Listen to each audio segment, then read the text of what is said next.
राजनीति में कोई किसी का हमेशा का दुश्मन नहीं होता और कोई किसी का सदा दोस्त नहीं होता। दूसरे शब्दों में कहें तो किसी भी पार्टी के लिए किसी भी पार्टी के दरवाजे कभी बंद नहीं होते।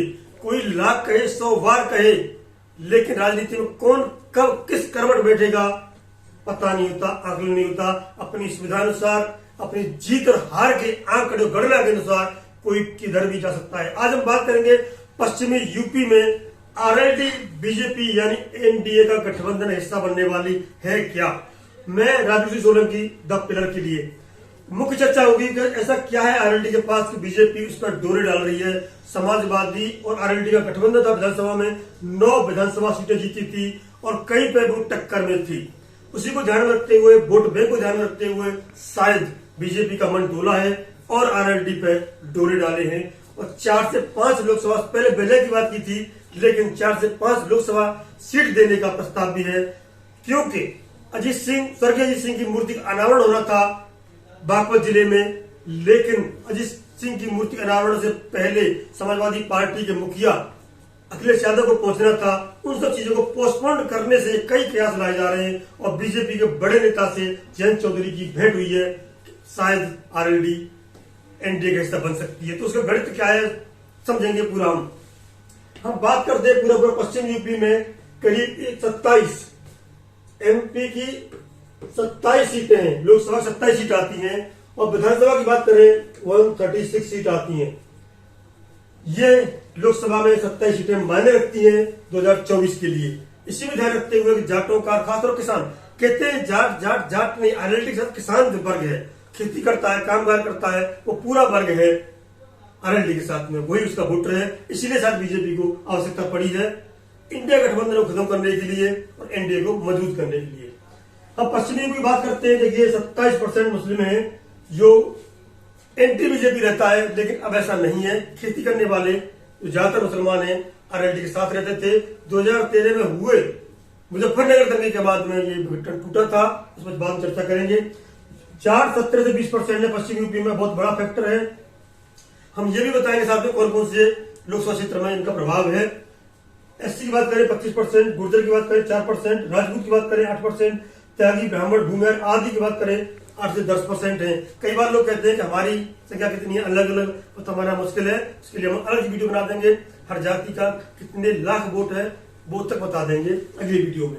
हम बात करते हैं क्या क्या तरह, थोड़ा सा बात करेंगे हम। 2012 बात करें, बीजेपी पश्चिम यूपी में सुपड़ा साहब था, इससे कोई दो राय नहीं है। बीजेपी का पश्चिम यूपी में कोई अस्तित्व नहीं था दूर दूर तक।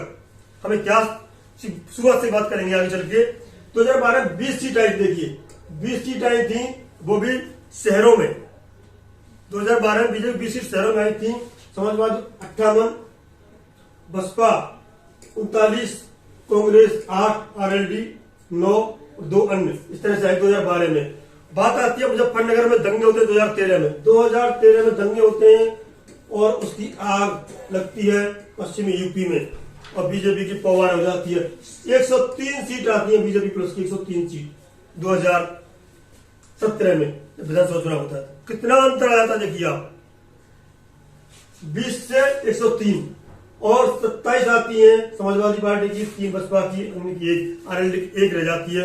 बुरा हाल हो जाता है आरएलडी का। ऐसा ही नहीं है। लोकसभा की बात करेंगे 14 में बात करें तो 13 मुजफ्फरनगर दंगे हुए थे। बार बार कहता हूं मैं, मुजफ्फरनगर दंगे हुए थे 2013 में। उसके बाद 25 सीट है, 27 का आंकड़ा ये, 27 एमपी की बात कर रहे हैं अभी यहाँ पे हम। 27 लोकसभा सीट 27 में से 25 जीती थी, 25 माने रखते हैं, 25 सीट जीती थी 2 समाजवादी पार्टी ने, और जयंत चौधरी और अजीत सिंह दोनों हार गए थे। दुर्भाग्य वाली बात है। विषय क्या था, क्यों हारे थे, अगली वीडियो में आएगा। 2019 की बात करें तो बीजेपी डाउन हुई, 20 सीट पे आ गई, 4 पे सपा और 3 पे बसपा आ गई। आरएलडी यहां भी खाता नहीं खोल पाई, जब दोनों मिलकर लड़े थे, ये तीनों मिलकर लड़े थे, बीएसपी, एसपी प्लस आरएलडी, लेकिन बहुत कम अंतर से आरएलडी के दोनों दिग्गज नेता हार गए। 3 सीट मिली थी और यहाँ कुछ नहीं कर पाए। बात आती है 2019 के बाद में किसान आंदोलन होता है 2020 कोरोना के आसपास 21 में, और किसान आंदोलन के बाद 2022 में चुनाव होता है। 2022 की बात करेंगे हम।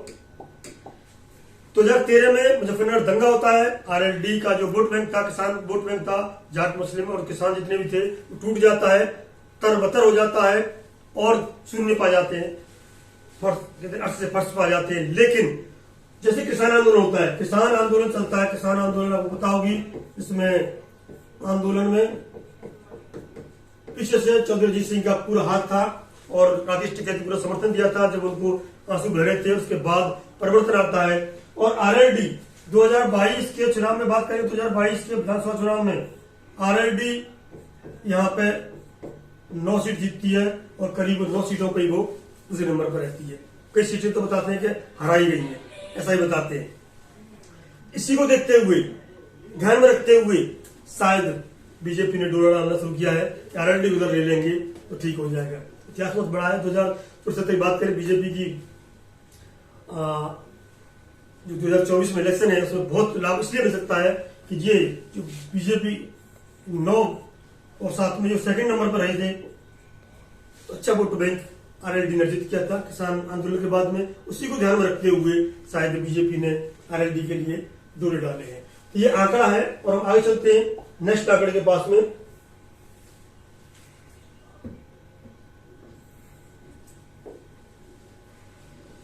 ये बता दें आपको 2031 जनगणना के अनुसार पश्चिम 6 मंडलों में जाट समाज जनसंख्या 99% के अंदर थी। 6 मंडलों में ही, पश्चिमी यूपी के 6 मंडल हैं, 9 में जाटों का ज्यादा बोलबाला है और ओवरऑल बात करें तो 4% के आसपास है और बात करें पश्चिम यूपी की 18 से 20% है। 3 सांसद हैं अभी यहाँ पर भाजपा से हैं, संजीव बालियान सतपाल बागपत से, मुजफ्फरनगर से, राजकुमार सवार फतेहपुर सीकरी से।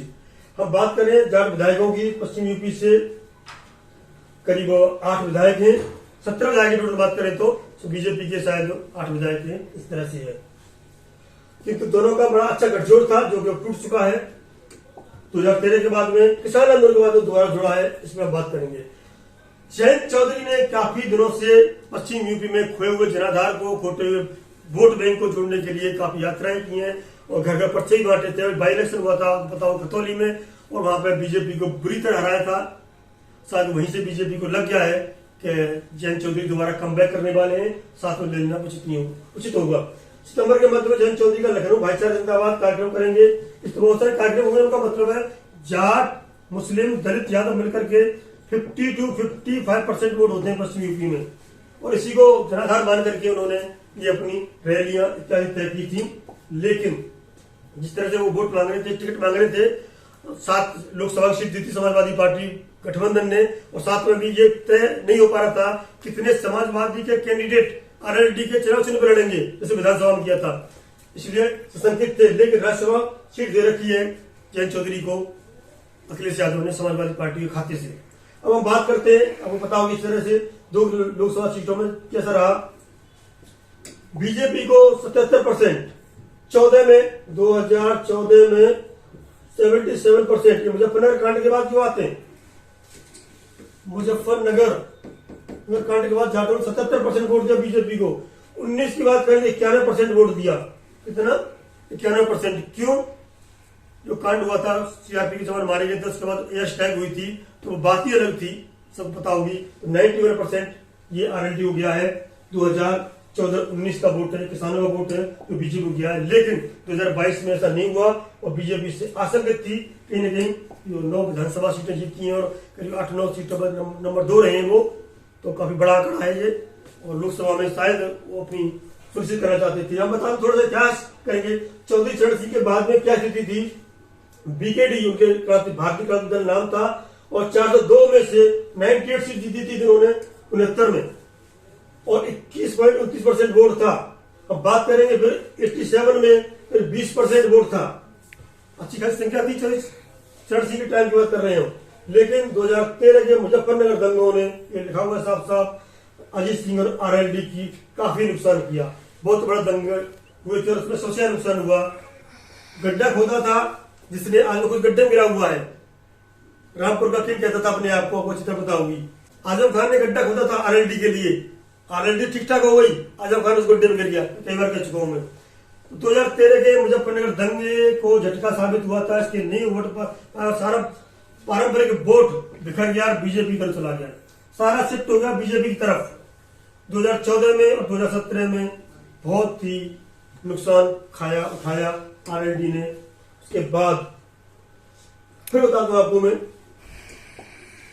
पश्चिम यूपी में जाट मुस्लिम समीकरण बहुत ही शानदार बना हुआ था, लेकिन 2014 में बीजेपी के साथ, 2002 की बात कर रहे हैं, 2002 में बीजेपी के साथ आरएलडी ने 14 सीटें जीती थी, 14 सीटें जीती थी, 38 में चुनाव लड़ा था। अब बात करते हैं 2007 में अकेले चुनाव लड़ा था, 10 सीटें जीती थी अजीत सिंह ने। लेकिन 2012-17 में स्थिति बहुत अच्छी नहीं रही। 2012 में 9 सीटें जीती, 7 में 10, 12 में 9, 17 विधानसभा में 1 सीट मिली था मात्र, और वो भी चले गए थे बाद में बीजेपी में। इस तरह से उनका डाउनफॉल होता चला गया। पश्चिम यूपी में जाट करीब 20% के आसपास है, और मुस्लिम मिला दें तो 24 से 25% है। वो किसान ही कम करते हैं, आरएलडी के साथ रहते हैं। इसी कारण से जयंत चौधरी का पलड़ा भारी बना हुआ है। हम कुछ आंकड़े लेके आए आपको। यूपी कुल आबादी से 6 से 8% बताई जाती है जाटों की संख्या। 18 लोकसभा सीटों पर सीधे प्रभाव है, 18 लोकसभा सीटों पर सीधे प्रभाव पड़ता है जाट समाज का। 18 लोकसभा सीटों पर जाट वोट चुनावी नतीजों पर सीधा असर डालता है। खासतौर पर सहारनपुर, कैराना, मुजफ्फरनगर, मेरठ, बागपत, बिजनौर, गाजियाबाद, गौतमबुद्धनगर, मुरादाबाद, संभल, अमरोहा, बुलंदशहर, हाथरस, अलीगढ़, नगीना, फतेहपुर सीकरी, फिरोजाबाद, ये इसमें शामिल है। इन सभी जिलों में अच्छी खासी संख्या है और चुनावों पर सीधा असर होता है।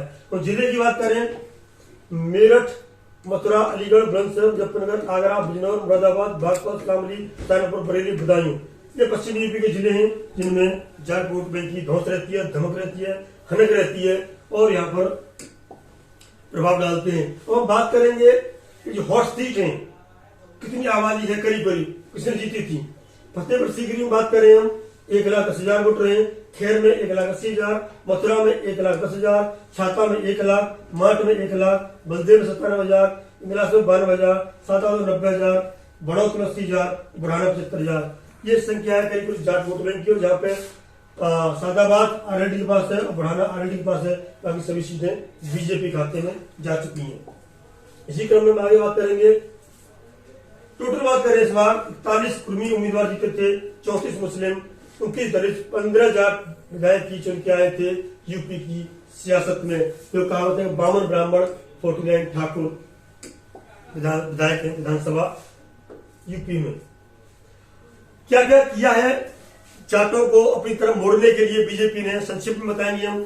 राजा महेंद्र प्रताप यूनिवर्सिटी अलीगढ़ में बनाई है। इससे ये जाहिर होता है कहीं न कहीं अलीगढ़ की जो बोर्ड के आसपास का एरिया है और ये पश्चिमी यूपी में अलीगढ़ सेंटर में पड़ता है, तो वहाँ राजा महेंद्र प्रताप यूनिवर्सिटी बना करके जाटों को अपनी ओर मोड़ने के लिए बीजेपी ने पूरा दमखम लगाया है। इसी क्रम में बात करेंगे, मुरादाबाद में 51 फीट ऊंची चौधरी चरण सिंह की प्रतिमा लगाई। इससे फिर बीजेपी में जाटों का जो सानिध्य बना हुआ है, साथ बना हुआ बना रहे, इसको ध्यान में रखते हुए। और एक और कॉरिडोर बनाया है अलीगढ़ के आसपास। देखिए कॉरिडोर है ये भी रोजगार देने के लिए बीजेपी ने बनाया है। क्या रोजगार के लिए बात आती है, बात उठती है तो हम कहेंगे अलीगढ़ में हम कॉरिडोर बना रहे हैं, डिफेंस कॉरिडोर, जिससे रोजगार मिलेगा और रोजगार की समस्या हल हो जाएगी।